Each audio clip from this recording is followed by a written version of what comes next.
வணக்கம் மக்களே. வணக்கம் மக்களே. அதாவது ஒருத்தரை வந்து அடிச்சும் பார்த்தாச்சு, அவுத்தும் பார்த்தாச்சு. இவனை எத்தனை தடவை அடிக்குது அப்படின்ற மாதிரி இதோட 3வது தடவை நம்ம கிட்ட வந்து ஓரா பேச வேண்டாம், பட் இருந்தாலும் சொல்றேன், அடி வாங்கிறதுக்கானே அளவெடுத்து செஞ்ச மாதிரி வந்து ஒருத்தன் வந்திருக்கான் ஃபைனல்ஸ்ல வந்து ஏஷியா கப்ல நம்ம ஃபேஸ் பண்றதுக்காக. இந்தியா வர்சஸ் பாகிஸ்தான் ஏஷியா கப்போட 2025 ஃபைனல்ஸ் வந்து ஞாயிற்றுக்கிழமை நடக்க போகுது. ஸோ அதை பத்தின வந்து ஒரு சில 41 இயர்ஸ் அதை வேற போட்டு எல்லாம் பண்ணிட்டு இருக்காங்க. ஸோ அந்த விஷயம் பண்ணிட்டு இருக்கானுங்க. அந்த விஷயம் வந்து நடக்க போகுது. ஆஃப்டர் சாம்பியன்ஸ் ட்ராஃபி வந்து நமக்கு எனக்கு தெரிஞ்சு இந்தியா பாகிஸ்தான் ஃபைனல்ஸ் வந்து நடக்க போகுது. பட் எப்படிதான் எவ்வளவு முட்டு கொடுத்து பில்டப் பண்ணணும்னு சொல்லி நினைச்சாலுமே அது வந்து ஒரு மோசமான ஒரு ரைவல்ரி கிடையாது, ஒரு மோசமான மேட்சா தான் எனக்கு தெரிஞ்சு இருக்க போகுதுன்னு நினைக்கிறேன். சோ அந்த மேட்ச் பத்தின ஒரு சில விஷயங்கள் சோ அந்த மேட்சை பத்தின ஒரு சில விஷயங்கள் பிளஸ் வந்து இதுக்கு இந்த சூப்பர் ஃபோர்ஸ்ல வந்து நடந்த ஒரு சில விஷயங்களை பத்தி பேசிட்டு நம்ம வந்து இந்த வீடியோ வந்து எடுக்க போறோம். ஃபர்ஸ்ட் ஆஃப் ஆல் அந்த மேட்சை பத்தி பேசுறதுக்கு முன்னாடி சூப்பர் ஃபோர்ஸ் எப்படி இருந்துச்சு, அதாவது அந்த லீக் மேட்சை கம்பேர் பண்றப்போ சூப்பர் ஃபோர்ஸ் எவ்வளவோ பரவாயில்லன்ற மாதிரி இருந்துச்சு. சோ அதை பத்தின உங்களுடைய விஷயங்கள் சொல்லுங்க. என்ன நான் மறந்துட்டேன். அதாவது நான் வந்து ஃபைனல்ஸ் வரும்னு ஒரு டீம் சொன்னேன், நானும் தானே சொன்னேன், எல்லாரும் தானே சொன்னாங்க. வெக்கப்படுறேன். அந்த ப்ளூ சட்டை அப்படியே பல்டி அடிச்ச மாதிரி ஆகிங்கன்ற இந்த ப்ளூ சட்டை மாறணும் சொல்லுவாங்க. அதாவது இந்த மாதிரி ஒரு படத்தை எடுத்து வச்சுட்டு அவனுங்களே வெக்க எல்லாம் சுத்துறப்போ நம்ம ஏன்டா வெக்க பண்ணுன்ற மாதிரி இந்த மாதிரி விளையாண்டுட்டு ஸ்ரீலங்காவே சுத்தி இருக்காங்க. இன்னைக்கு வந்து இந்தியா கூட விளையாண்டுட்டு இருக்காங்க, நமக்கு என்னடா வெக்கம். பார்க்கவே இல்லைண்ணே. வடக்கரியா தொடக்கறியாது என்னையாது அப்படின்ற மாதிரி ஆயிடுச்சு எனக்கு. அதுவும் பங்களாதேஷ் கிட்ட தோத்தோடனே ஐயோ அப்படின்னு ஆயிடுச்சு. பாகிஸ்தான் கிட்டயாவது கொஞ்சம் ஃபைட் கொடுத்தானுங்க, பார்க்க நல்லா இருந்துச்சு. ஜெயிச்சிருக்க வேண்டிய மேட்ச். எனக்கு இந்த ஸ்ரீலங்கான்னு மட்டும் இல்லாம இப்போ நம்ம அந்த India, Australia, England, south Africa, New Zealand இந்த 5 டீமை விட்டுட்டு நீ வேற எந்த டீமை பார்த்தாலுமே அது எய்தர் அது அசோசியேட் டீமா இருக்கட்டும், இல்ல வந்து வளர்ந்து வரும் டீமா இருக்கட்டும், இல்ல வந்து ஆல்ரெடி நல்லா வாழ்ந்து கெட்ட ஒரு டீமா இருக்கட்டும், அந்த டீம் கிட்ட எல்லாம் வந்து குறையா பாக்குறது ஒரு காமன் விஷயம் என்ன அப்படின்னா அவங்களோட பேட்டிங்.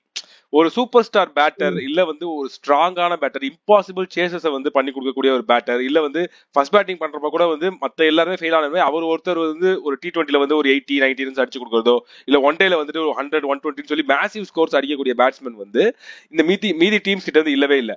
அதனாலதான் நான் சொன்ன ஃபர்ஸ்ட் 5 டீம் இருக்குல்ல, பிக் டீம்ஸ் அந்த 5 டீம் இருக்குல்ல, அவங்க எல்லாம் வந்து ஷைனா வராங்க. அவங்க எல்லாம் நிறைய டைம்ஸ் வந்து ஃபைனல்ஸ் போறாங்க, டோர்னமெண்ட்ல நிறைய டைம் வந்து கப் அடிக்கிறாங்க. சோ இந்த டோர்னமெண்ட்லயே பார்த்தேன் அப்படின்னா ஓமான் நல்லா பவுலிங் போட்டிருப்பாங்க, ஹாங்காங் நல்லா பவுலிங் போட்டிருப்பாங்க, பாகிஸ்தான், ஸ்ரீலங்கா, பங்களாதேஷ் எல்லாமே சூப்பரா பவுலிங் போட்டிருப்பாங்க. ஆனா அந்த ஒரு 140-150 சேஸ் பண்றதுக்கு அவ்வளவு கஷ்டப்பட்டிருப்பாங்க. என்ன கலெக்டிவா சொல்ல போனா cricket is a team game. It doesn't rely on a single person. இப்ப ஜிம்பாப்வே டீம் எடுத்துக்கோங்களேன், அங்க சொல்லிக்கிற மாதிரி நல்லா வெளியே தெரியுற பேட்ஸ்மேனா சிக்கந்தர் ராஜா மட்டும்தான்.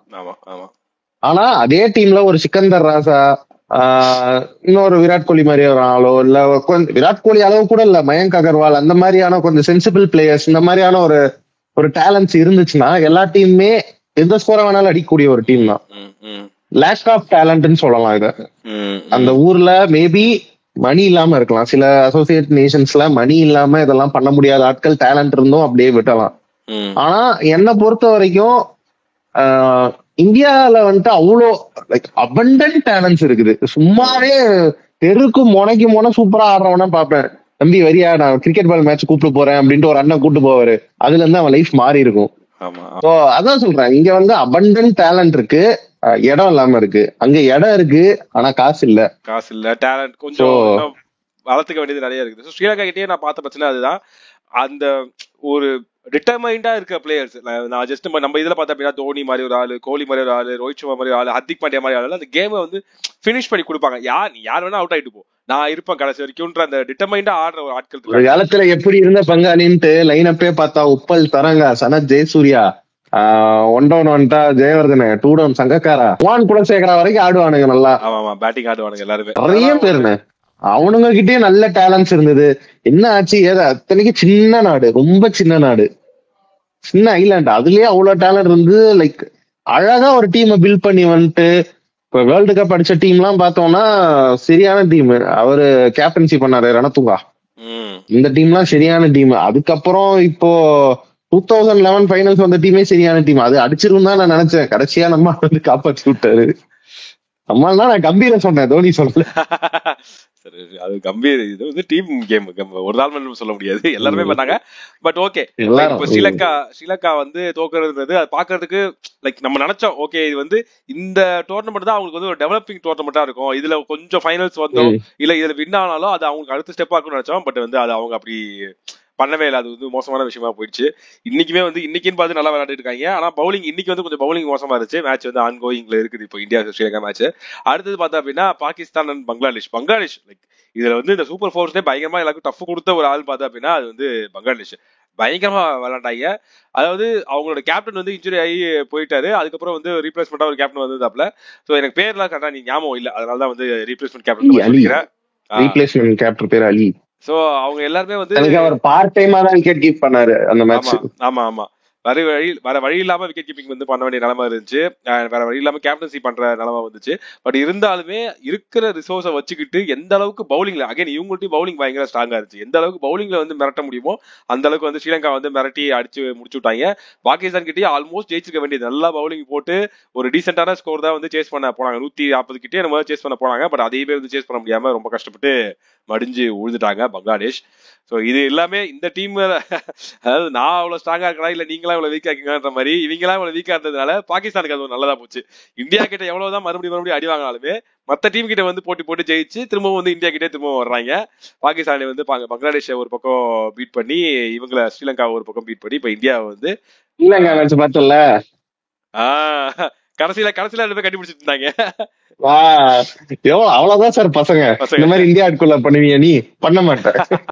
இந்த மாதிரி வந்து டோர்னமெண்ட் வந்து இப்ப கடைசியா இந்தியா வர்சஸ் பாகிஸ்தான் வந்து நிக்குது. இப்போ இந்த match India versus Pakistan match பத்தி என்ன நினைக்கிறேன்? இதுல வந்து ஃபர்ஸ்ட் இந்தியா வந்து பாகிஸ்தான் ஜெயிக்கணும்னா என்ன பண்ணணும், அவங்க கிட்ட என்னென்ன குறைகள் இருக்குது, அது என்னென்ன இதெல்லாம் வந்து நிவர்த்தி பண்ணிக்கிட்டா வந்து பாகிஸ்தானை ஜெயிக்க முடியும். அப்படியே வந்து பாகிஸ்தான் பத்தி பேசலாம். ஃபர்ஸ்ட் இந்தியா பத்தி பேசிட்டு போயிடும். இந்தியா என்ன சரி பண்ணணும், என்ன இப்ப சரியா இல்லாம இருக்கு, எல்லாமே சூப்பரா தான் பண்ணிட்டு இருக்காங்க. ஒன்னே இல்ல வந்துட போறான் கம்முனரு, திடீர்னு சயீம் அய்யூப் வந்து 6 பால் 6 சிக்ஸ் அடிக்க போறான், பும்ரா கம்முனரு, நம்ம கையில எதுவும் இல்ல. இது வரைக்கும் விளையாண்டு வந்ததுல பாக்கும்போது பெருசா நான் நோட் பண்ணி ரொம்ப நெகட்டிவா பார்த்து சொல்லணும்னா அபிஷேக் சர்மா தவிர, இப்ப அந்த அபிஷேக் சர்மாவோட அந்த குவிக் ஃபயர் ஸ்டார்ட் இல்லைன்னா டீமோட டோட்டல் இன்னும் குறையுமோன்ற மாதிரி எனக்கு ஒரு தாட் இருக்கு. ஏன்னா பின்னாடி ஹர்திக், போன மேட்ச் எடுத்துக்கிட்டோம்னா வெறும் ஹர்திக் பாண்டியா அண்ட் அபிஷேக் சர்மா, சுப்மன் கில், இந்த 3 பேர் தான் ஆடின மாதிரி இருந்துச்சு. நடுவுல வந்தவங்க யாருமே ஆடல. சுப்மன் கிலுமே போன மேட்ச் ஆடலன்னு நினைக்கிறேன், அதுக்கு முந்தின மேட்ச் தான் ஆனாருன்னு நினைக்கிறேன். 48 அடிச்சாரு. அதான் சூப்பர் லீக்ல ஆடவே இல்ல. சூப்பர் 4ல 2 மேட்ச் ஆடிட்டாப்ல, நல்லா ஆடிட்டாப்ல. சூப்பர் 4ல அதுதான் சூப்பர் 4லயுமே நான் என்ன சொல்றேன், ஃபர்ஸ்ட் பாகிஸ்தான் கூட தானே 48 47 அடிச்சான். அதுக்கு அடுத்த மேட்ச் பங்களாதேஷ் கூட 28 ரன்ஸ் என்னமோ அடிச்சாப்ல. ஆனா நீங்க அப்படியே பாத்தீங்கன்னா அந்த அபிஷேக் சர்மாவோட அந்த 70 ரன்ஸ் 75 ரன்ஸ்ன்றத நீங்க குறைச்சிக்கிட்டீங்கன்னா இந்த சைட் டீம்ல ஆடுற மாதிரி லைக் ஆடி ரன் எடுத்த மாதிரி யாருமே இல்ல. திலக் வர்மா அன்னைக்கு மேட்ச் ஆடல ஒழுங்கா, ஸ்கை ஆடல ஒழுங்கா, தூபே வந்து 2வது பாலே தூக்கி வச்சு அது ஒன்னுலாம் இறக்கி விட்டானுங்க. தூபே என்னடா பண்றீங்கன்ற மாதிரி இருந்துச்சு. ஆக்சுவலா நிறைய எக்ஸ்பெரிமெண்ட் பண்ணாங்க. இன்னொரு முக்கியமா அபிஷேக் சர்மா தவிர வேற யாரும் நல்லா ஆடலன்னு சொல்றதுக்கு இன்னொரு முக்கியமான ரீசன் கேப்டன். எப்படி வந்து இந்த பக்கம் பாகிஸ்தான்ல பார்த்தா அப்படின்னா கேப்டன் சல்மான் அலி ஆகா வந்து கேப்டன்றதுக்காக மட்டும் ஆடிட்டு இருக்காரு. அதே மாதிரி நம்ம ஆளுலயும் வந்து ஸ்கை என்னதான் சூப்பர் பேட்ஸ்மேன், T20ல வந்து இப்ப IPL பயங்கரமா வந்து 25க்கு குறையாம எந்த இன்னிங்ஸ்லயும் ஆடவே இல்லை அப்படின்னு சொன்னாலுமே when it comes to international cricket அவர் இன்னும் வந்து பயங்கரமா ஆடவே இல்லை. அதுவும் கேப்டன்சி எடுத்ததுக்கு அப்புறம் சுத்தம் ஒரு மேட்ச் கூட நல்லா ஆடவே இல்லை. எக்ஸப்ட் இந்த மேட்ச் கொஞ்சம் வந்து ஒரு 20 ரன் அடிச்சாரு. அதுவும் வந்து ரொம்ப கஷ்டப்பட்டு திக்கி தடவைதான் அடிச்சிருந்தாரே தவிர பயங்கரமான ஒரு ஃப்ரீ ஃப்ளோயிங் சூரியகுமார் யாதவ் வந்து நம்ம பார்க்கவே இல்லை. அதுவும் முக்கியமா அந்த ஸ்லோ பிச்சஸ், கொஞ்சம் அந்த பால் வந்து பேட்டுக்கு வராத மாதிரி இருந்துச்சு அப்படின்னா ஆள் மாட்டிப்பாரு. நல்லா வந்து இப்போ அந்த ஆஸ்திரேலியா மாதிரி பிச்சு, சவுத் ஆப்பிரிக்கா மாதிரி பிச்சு, இங்கிலாந்து மாதிரி பிச்சு, நல்லா பவுன்ஸ் இருக்குது, பால் வந்து சருக்கு நல்லா பேட்டுக்கு வருது அப்படின்னா ஆள் வந்து இந்த ஃபிளிக் அடிச்சு பயங்கரமா வந்து டைமிங்ல வந்து பின்னாடி தூக்கி அடிக்கிறது 360 டிகிரி ஷாட்ஸ் தான் ஆடி விளையாடிட்டு இருப்பாப்ல. ஸோ அவர் வந்து இந்த நம்பர் 3 நம்பர் 4ல வந்து ஒழுங்கா விளையாடாம இருக்கிறது தான் வந்து இந்தியாவுக்கு பெரிய பெரிய பெரிய பெரிய பிரச்சனை. சோ இப்போ நீ சொன்ன மாதிரி அபிஷேக் சர்மா டக்குன்னு அவுட் ஆயிட்டாலோ, சுப்மன் கில்லோ அபிஷேக் சர்மா டக்குன்னு இப்போ ஒரு 20 ரன்னுக்கு 2 விக்கெட், 25 ரன்னுக்கு 2 விக்கெட் போயிடுச்சு அப்படின்னா அதுக்கப்புறம் வந்து திலக் வர்மா வந்து ரொம்ப சென்சிபிள் பிளேயர். அவர் எப்படின்னா விக்கெட்டை விட மாட்டாப்ல, ஸ்லோவா அப்படியே ஆடிக்கிட்டே இருப்பாப்ல. கைண்ட் ஆஃப் ஒரு சுரேஷ் ரெய்னா மாதிரி, ஒரு கோலி மாதிரி, யுவராஜ் சிங் மாதிரி ஒரு ஆள். அவர் எப்படின்னா அப்படியே ஒரு இன்னிங்ஸ் பில்ட் பண்ணி கொண்டு போதான் ட்ரை பண்ணுவாரு. சோ அவர் வந்து ரிஸ்க் எடுக்க மாட்டாப்ல. அந்த இடத்துல ரிஸ்க் எடுத்து ஆடக்கூடிய பிளேயர் வந்து ஸ்கை தான். இப்ப அவரு வந்து ரிஸ்க் எடுத்து அவுட் ஆகிட்டே இருக்காருன்றதுனால அது வந்து ஒரு பெரிய பிரச்சனையாகுது. அண்ட் பிளஸ் இந்தியாவும் நிறைய எக்ஸ்பெரிமெண்ட் பண்றாங்க. இதே மாதிரி எனக்கு ரொம்ப பாசிட்டிவா பட்டது வந்து சஞ்சு சாம்சனோட அடாப்டபிலிட்டி. ஏன்னா ஓப்பனிங்ல 1 டவுன்ல ஆடிட்டு இருந்த ஒரு பேட்ஸ்மேனை தூக்கிட்டு வந்து 3 டவுன்ல ஆட விட்டுட்டு இருந்தாங்க. But he adapted for it and he hitted some runs. Like இந்த மேட்ச் பார்த்தோன்னா 39, அதுக்கு முன்னாடி ஒரு 50 இது ஒமான் கூட. சோ அவரு நல்லா அடாப்ட் ஆகுறாரோன்னு எனக்கு தோணுது. லைக் ஒரு இன்டர்வியூல எதுவும் சொல்லியிருந்தாரு, மோகன்லால் தெரியுமா உங்களுக்கு, மோகன்லால் வந்து ஒரு 30 வருஷம் பெரிய ஆக்டர், அதெல்லாம் சொல்லாது, இது எங்க போகுது அதை சொல்லு, நீ என்ன சொல்ல வரியா அதை சொல்லு சொல்ல. அவர் வந்து வெர்சடைல் ரோல்ஸ் பண்ணாரு. அது மாதிரி நானும் 1 டவுன் 2 டவுன் 3 டவுன் நானும் கொஞ்ச நாள் எவ்வளவு நாள் தான் ஹீரோவே ஆடுறது, வில்லனாவும் ஆடி பார்ப்போம் அப்படின்ற மாதிரி ரொம்ப ஸ்போர்ட்டிவா ஆன்சர் பண்ணாரு. சோ அவர் நல்லா அடாப்ட் ஆகுறாருன்ற மாதிரி இருந்துச்சு.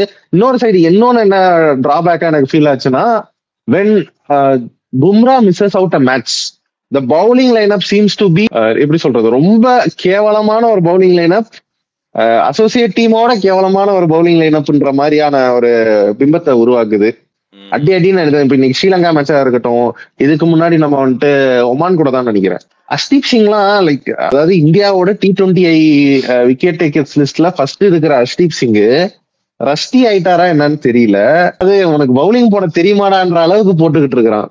இல்ல அதுக்கு எனக்கு தெரிஞ்சு அது காரணமாக என்ன அப்படின்னா, இப்போ நம்ம சிராஜ் வந்து டெஸ்ட்ல நம்ம என்ன சொன்னோம், ரெஸ்பான்சிபிலிட்டியை கொடுக்கறப்பதான் அவர் வேற ஒரு ஆளா தெரியாரு, அவருக்கு இம்பார்ட்டன்ஸ் கொடுக்கணும் அப்படின்னு.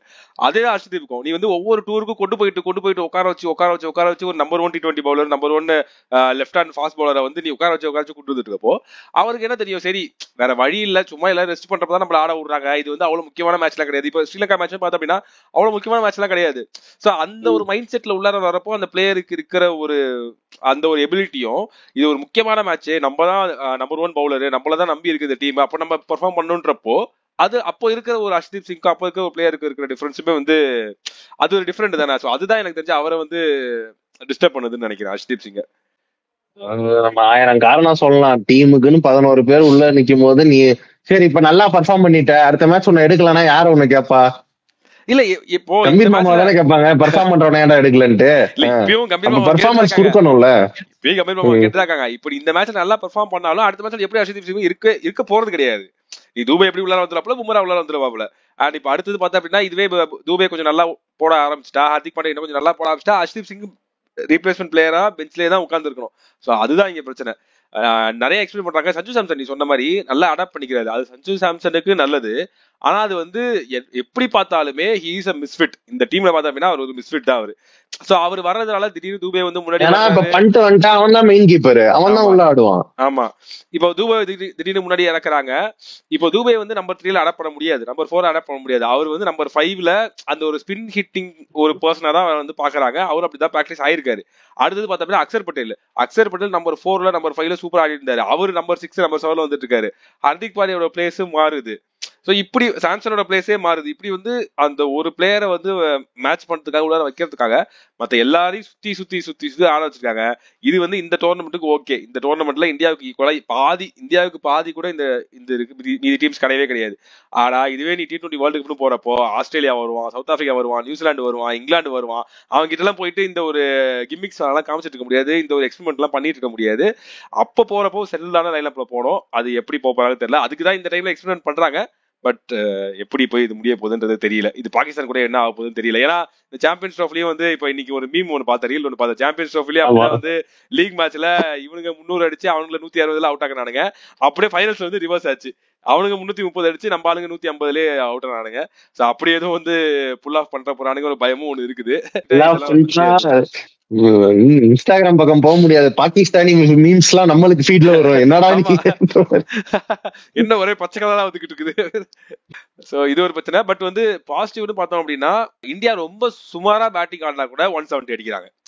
எப்படி இந்த எக்ஸ்பெரிமெண்ட் எல்லாம் பண்ணி எப்படி பண்ணாலுமே ஒரு 170 அடிச்சிடுறாங்க. இன்னைக்கு வந்து பார்த்தோம்னா யாருமே பெருசா அடிக்காத மாதிரி இருந்துச்சு, கொஞ்சம் கஷ்டப்பட்ட மாதிரி தான் இருந்துச்சு. ஆனா 200 அடிச்சிட்டாங்க எல்லாரும். வந்து இன்னைக்குதான் ஆக்சுவலா இந்தியன் டீமுக்கு மிடில் ஆர்டருக்கு வந்து நல்ல ஒரு ஸ்கோப் இன்னைக்கு இருந்துச்சு.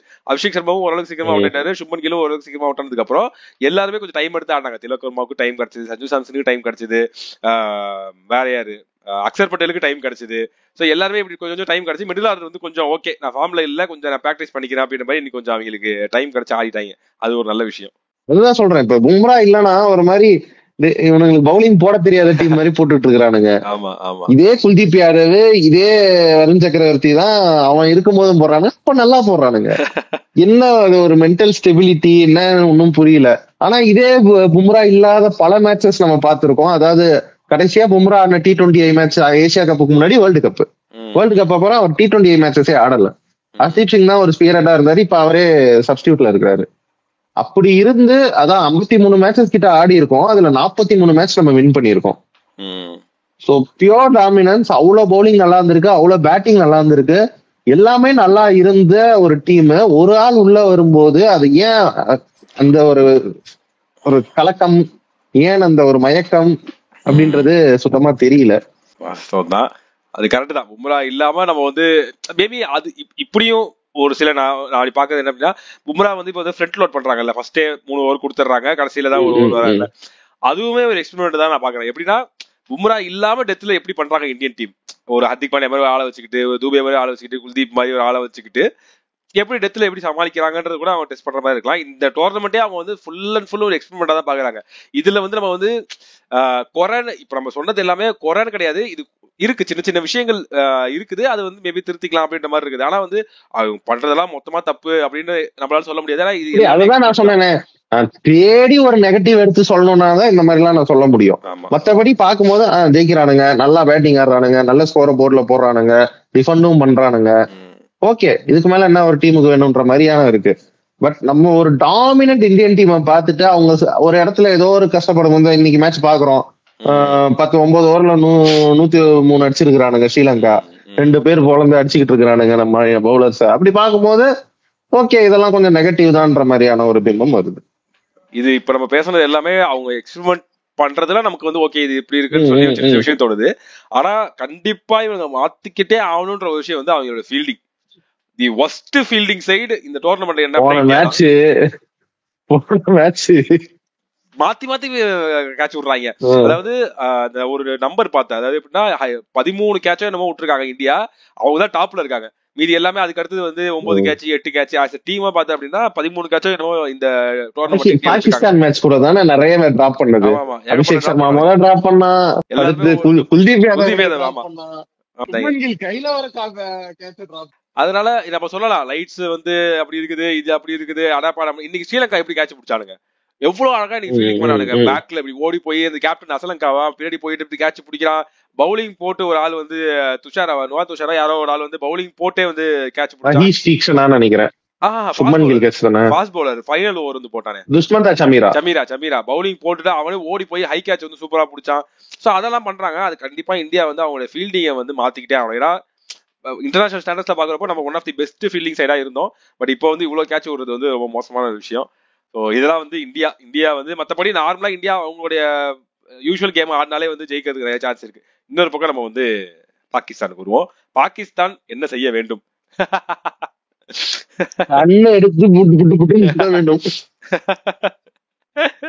ஆஃப் செஞ்சுரி அடிச்சுட்டு பேட்டை காட்டாம இருக்கணும், ஃபீல்டிங் பண்ணும்போது ஃபிளைட்ட காட்டாம இருக்கணும், ஒழுங்கா மேட்ச் ஆடணும், கொஞ்ச நேரம் மூடிக்கிட்டு சாத்திட்டு இருக்கணும், சாத்திட்டு கேம் பண்ணி ஒழுங்கா ஆடினாலே போதும். முக்கியமா இந்த ஹாரி ஸ்டாஃப் உண்மையாவே அவன் லூசுன்னு நினைக்கிறேன். அவன் தண்டத்துக்குன்னு வந்திருக்கான். அவன் வந்து பாலை போட்டு ரன்னையும் கொடுக்குறான், கொடுத்துட்டு ஆடியன்ஸ் போய் வம்பழுத்துட்டு இருக்கிறான். எனக்கு புரியல அவன் என்ன பண்றான்னு.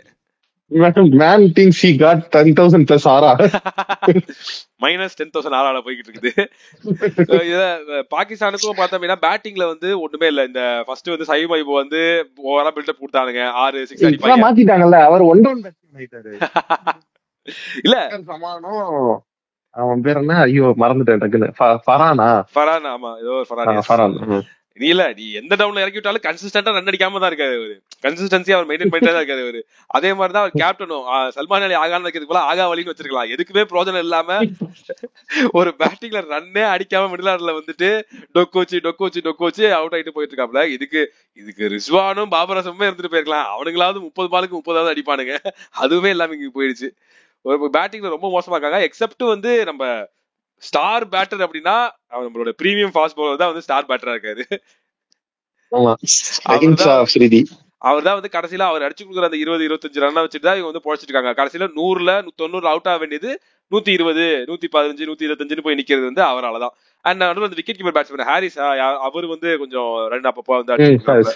சோ இந்த மாதிரி ஒரு பேட்ஸ்மேன் அங்கங்க வந்து ஒரு 30s 20s வந்து அடிச்சு கொடுக்குறாங்க. மத்தபடி வேற யாருமே வந்து கன்சிஸ்டன்டா வந்து ரன் அடிக்கவே இல்ல. சோ பேட்டிங் வந்து ரொம்ப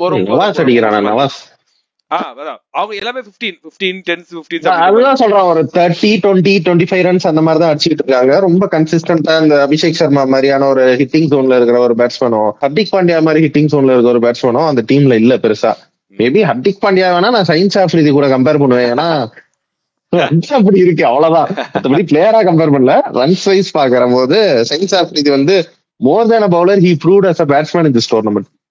இதுல இவங்களுக்கு வந்து பேட்டிங்கை விட பவுலிங் தான் இவங்களுக்கு மிகப்பெரிய ஸ்ட்ரென்த்தா இருந்துச்சு. அதுலயும் முக்கியமா இந்த ஸ்பின் பவுலர் அதாவது அப்ரார்ன்றவர் தான் சூப்பரா போயிருந்தாரு. அப்ரார் ஒருத்தர் சையம் அய்யூபும் இப்போ ஸ்டார்டிங்ல இருந்து இப்ப வரைக்கும் டீசென்ட்டா போட்டுட்டு இருக்கான். ஆமா, ரெண்டு பேரும். அதுவும் அப்ரார் வந்து நவாஸும் நல்லா தான் போடுறான், கன்சிஸ்டன்ட் ஆகல. அப்ரார் வந்து அந்த எக்கனாமில 4, 3, 3.7 இப்படியே தான் இருக்கு. கிட்டத்தட்ட நம்ம வருண் சக்கரவர்த்தி எப்படி இருக்காரோ நிறைய கன்சிஸ்டன்டா போட்டு விக்கெட் எடுக்கிறாரோ அதே மாதிரி இந்த பக்கம் வந்து அப்ரார் வந்து பயங்கரமா போறாரு. கூட ஹெல்ப் பண்ற மாதிரி சை வைபும் வந்து நல்லா போட்டு கொடுக்குறாரு. ஸ்பின்ன வந்து இந்த பிட்ச்ல இந்த கண்டிஷன்ஸ்க்கு அவங்களுக்கு வந்து நல்லா யூஸ் ஆகுது. அண்ட் அதையும் போட்டு பொழந்துடுறானுங்க ஒரு சைடு. அப்ரார மட்டும் தான் கஷ்டப்படுறானுங்க, லிட்டரலா அப்ரார மட்டும் தான் கஷ்டப்படுறாங்க எல்லா பேட்ஸ்மேனும். ஆமா, மத்தபடி அயூப் வந்துட்டு if you miss I hit அப்படின்ற மாதிரி தான் அவர் விக்கெட் எடுக்கிறாரு. பெர்ஃபெக்ட் டெலிவரிஸ் டெலிவர் பண்றது வந்து அப்ரார் தான். அதுல இன்னொரு பவுலிங்லயுமே நம்ம வந்து ஸ்பின் பவுலிங் வந்து ஸ்ட்ராங்கா இருக்குன்னு சொன்னோம். ஆனா ஃபாஸ்ட் பவுலிங் வந்து ஒரு சைன்ஸ் ஆஃப்ரியா இருக்கட்டும், ஹாரிஸ் ராஃபா இருக்கட்டும், இவங்கலாம் வந்து மத்த டீம் கூட சூப்பரா போடுறாங்க. மத்த டீம் கூட போடுறப்போ பயங்கரமா திரும்ப ஃபார்ம் கொண்டான் போலே அப்படின்ற மாதிரி இருக்கு. ஆனா அப்படியே இந்தியாவுக்கு வர்றப்போ ரன்னை வாதி வழங்கிட்டு போயிடுறாங்க. அது மேபி அவங்க மைண்ட் செட் ஆயில என்ன சொல்றேன், எனிதிங் கேன் ஹேப்பன் டுமாரோ. இது ஆன் சண்டே நான் வந்து ஒன் சைடா இந்தியா தான் அப்படின்ட்டு சீக்கா மாதிரி ஓவர் கான்பிடென்டா நான் இல்ல. ஒரு க்ளோஸ் கான்டெஸ்ட் நான் எதிர்பார்க்கறேன். ஏன்னா இத்தனை வாட்டி அடி வாங்கிட்டு ஒரே டோர்னமெண்ட்ல 3 வாட்டி அடி வாங்கி ஒயிட் வாஷ் ஆக மாட்டானுங்கன்ட்டு ஒரு சைடு இருந்தாலும், இந்த சைடு வந்துட்டு நாங்களும் விட மாட்டோன்ற மாதிரியான டீம் தான் இந்தியா. மேபி ஒரு ஏர்லி விக்கெட் எடுத்தாங்கன்னா சைன்ஸ் ஆஃப்ரிதியோ இல்ல ஹாரிஸ் ராஃபோ அபிஷேக் சர்மாவையும் கில்லையும் சீக்கிரம் தூக்குனாங்கன்னா ஒரு சான்ஸ் பார்க்கலாம் அப்படின்ற மாதிரியான டீமா தான் இருக்குது பாகிஸ்தான். அவர் ஸ்டாட் என்னன்னா 21 வாட்டி முதல் ஓவர்லயே விக்கெட் எடுத்திருக்காரு. அந்த 21 வாட்டில இந்தியா வந்து ஒரு 2 வாட்டி வந்திருக்கும்னு நினைக்கிறேன். மேபி அவர் தான் அங்க ஒரு ட்ரம் கார்டு மாதிரி எனக்கு ஃபீல் ஆகுது. அவர் ஏர்லி விக்கெட் எடுத்து தந்தாருன்னா பாகிஸ்தான் ஹேஸ் அ சான்ஸ். வந்து இவங்க வந்து பயந்துகிட்டு டாஸ் வின் பண்ணி பவுலிங் ஃபர்ஸ்ட் போறதுன்றது வந்து அது பண்ணவே கூடாது. ஃப்ரீ ஃப்ளோவா போயிட்டு ஃபர்ஸ்ட் பேட்டிங் ஆடிடணும். எதர் போஸ்ட் ஒரு 165, 170 எப்பயாவது கஷ்டப்பட்டு தத்தி தவழி நீ வந்து ஃபர்ஸ்ட் ஸ்லோவா ஆரம்பிச்சு செட்டில் ஆகி எப்படியாவது நீ 165, 170 அடிச்சிரு. இந்த 130, 140 எல்லாம் வச்சுட்டு ஒண்ணுமே பண்ண முடியாது. 170 அடிச்சிரு. அதுக்கப்புறம் உங்ககிட்ட இருக்க பவுலிங் தான் பெரிய பாசிட்டிவ்ன்றதால பவுலிங்கை வச்சு சண்டை போடு. நீ ஃபர்ஸ்ட் எடுத்தோடனே இவங்க பவுலிங் போட்டுட்டு இவங்க சேசிங் வந்து அப்படியே திணறாங்க. இவங்களால பண்ண முடியல சேசிங் இவங்களால. Defend low total any time anywhere. இல்ல அவர்தான் போயிட்டாரே அவரை பத்தி ஏங்க பேசிக்கிட்டு இருக்கீங்க. மற்றபடி இவங்க வந்து அவங்களோட ஸ்ட்ரென்த்தை தாண்டி எக்ஸ்ட்ராவா பஞ்ச் பண்ணணும். அப்பதான் பாகிஸ்தானால ஜெயிக்க முடியும். ரொம்ப எக்ஸ்ட்ரீமா பெர்ஃபார்ம் பண்ணா மட்டும்தான் பாகிஸ்தானால ஜெயிக்க முடியும். இந்தியா வந்து ஆஸ் யூஷுவல் அவங்களுடைய ஸ்டாண்டர்டுக்கு இப்ப நார்மலா அவங்க விளையாண்டாலே வந்து ஜெயிக்கிறது நிறைய சான்ஸ் இருக்கு. கேட்சை மட்டும் பிடிச்சிருங்கடா. கேட்சை விட்டீங்க அப்படின்னா ஒண்ணுமே பண்ண முடியாது. வர்ற கேட்சை பிடிச்சிருங்க. அதுவும் முக்கியமா வருண் சக்கரவர்த்தி பவுலிங்னா கேட்சை கண்டிப்பா விடுறானுங்க. அட்லீஸ்ட் எதிர்பார்க்கறது இப்படிதான் இருக்கும். அதாவது பாகிஸ்தான் பொறுத்த வரைக்கும் நம்மளால ப்ரெடிக்டே பண்ண முடியாது. இப்படி இருக்கும்னு வந்து நம்ம ஆசைப்படலாம். மேட்ச் நல்லா இருக்கணும் அப்படின்னு ஆசைப்படலாம். அதே மாதிரி பொத்திக்கிட்டு மேட்சை மட்டும் ஆடுங்க. தேவையில்லாம இந்த எக்ஸ்ட்ரா சிறு விஷயங்கள் சேட்டைகள் எல்லாம் பண்ணாம ஒழுங்கா ஆடினீங்க அப்படின்னா ஒழுங்கா வந்து மரியாதையா வீட்டுக்கு போய் சேரலாம். நிறைய ஹீட்டட் கான்வர்சேஷன்ஸ் இருக்கும் அந்த மேட்ச் நான் நினைக்கிறேன். இருக்கலாம், கண்டிப்பா. ஒரு வழியா ஸ்குவாட் செலக்ஷன் டீமுக்கு அறிவு வந்து நம்ம அர்ஷித் ராணாவை டிராப் பண்ணிட்டாங்க. ஆமா மக்களே, India versus West Indies squad I feel full complete. I am happy. இதுக்கு மேல இதே மாதிரி அவனை ODI T20 இருந்து கழட்டி விட்டா நல்லா இருக்கும். இல்ல, India versus West Indies squad ஆக்சுவலா நல்லா இருந்துச்சு. எக்ஸப்ட் அபிமன்யு ஈஸ்வரனை தவிர மீதி எல்லாமே வந்து ஆக்சுவலா நல்லா இருந்துச்சு. அவருக்கு சான்ஸே கொடுக்காம அவரை விடுறதுன்றது ரொம்ப மோசமான விஷயமா இருக்குது. ஏன்னா இதுல இப்பயே நம்ம சொல்லிடுவோம், இந்தியா வெர்சஸ் வெஸ்ட் இண்டீஸ் ஸ்குவாட்ல பெருசா குறை சொல்றதுக்கு இந்தியா ஸ்குவாட்ல எதுவுமே கிடையாது. நல்ல ஸ்குவாட் தான் எடுத்திருக்காங்க. அபிமன்யு ஈஸ்வரன் வந்து அஸ்வின் சிங்கையும் எடுக்கல. அபிமன்யூஷனையும் எடுக்கல, பேக்கப் பிளேயரா கூட இருக்கல. சோ அது வந்து ரொம்ப அது ஒரு கஷ்டமான விஷயம் தானே அவங்களுக்கு. கொண்டு போயிட்டு அவங்க இது பண்ணாம ஐபிஎல்ல ஃபேவர் பண்ணி நீ வந்து சாய் கிஷோர் சாய் சுதர்ஷன் உள்ளார கொண்டு வந்துட்ட. அவரும் ரிசர்விங் பிளேயர் தான், பட் அவருக்கு முன்னாடி அபிமன்யூஷனுக்கு சான்ஸ் கொடுத்துருக்கணும்ன்றதா எல்லாருடைய விஷயமும். திரும்பவும் அவர் போய் டொமஸ்டிக்ல ஆடி எப்போ ஒரு வந்து கருணாயருக்கும் போயிட்டாரு. நம்ம வந்து எக்ஸ்பெக்டட் பிட் மோர் ஃப்ரம் கருணாயர்ன்ற மாதிரி அஜித் சொல்லியிருக்காரு. அதுக்கு நீ அவரை ஒழுங்காக கரெக்டான பொசிஷன்ல ஆட விட்டுருக்கணும், அதை நீ பண்ணல. கடைசி மேட்ச்ல ஒரு 50 அடிச்சாரு. தெரியல, இந்த மாதிரி அன்பார்ச்சுனேட் திங்ஸ் இருக்கதான் செய்யுது. பட் ஸ்குவாடா பார்த்தோம் அப்படின்னா நல்ல ஸ்குவாட், நல்ல வெல் ரவுண்டட் ஸ்குவாடா வந்து எடுத்திருக்காங்க இந்தியா வெஸ்ட் இண்டீஸ்க்காக. இந்தியா ஸ்குவாட் நல்லா தான் இருக்குது. பார்ப்போம் சண்டே வந்து எப்படி போக போகுது மேட்ச். அன்பார்ச்சுனேட்டா ஏதாவது நடக்க போதா இல்ல வழக்கம் போல வந்து இந்தியா ஜெயிக்க போதான்றது வந்து பார்த்தாதான் தெரியும். இது வந்து சண்டே வந்து மேட்சை முடிச்சதுக்கு அப்புறம் நம்ம வந்து மீட் பண்ணலாம். இந்த வீடியோவை பத்தி உங்களோட கமெண்ட்ஸ் என்ன? இந்த ப்ரிவியூ இந்தியா ஜெயிப்பாங்களா, பாகிஸ்தான் ஜெயிப்பாங்களா, என்ன நடக்க போகுது, எவ்வளவு ஹீட்டட் கான்வர்சேஷன் யாருக்கு போக போகுது அப்படின்றதெல்லாம் வந்து உங்களுக்கு தோணுதோ அதை வந்து கமெண்ட் செக்ஷன்ல போடுங்க. இந்த வீடியோ பிடிச்சா லைக் பண்ணுங்க, ஷேர் பண்ணுங்க, மறக்காம சேனல் சப்ஸ்கிரைப் பண்ணிக்கோங்க, பக்கத்துல பெல் ஐகானை கிளிக் பண்ணிக்கோங்க. அண்ட் இதே மாதிரி இன்னொரு சூப்பரான வீடியோவோட உங்களுக்கு மீட் பண்றோம். நன்றி, வணக்கம். வீடியோ பாருங்க.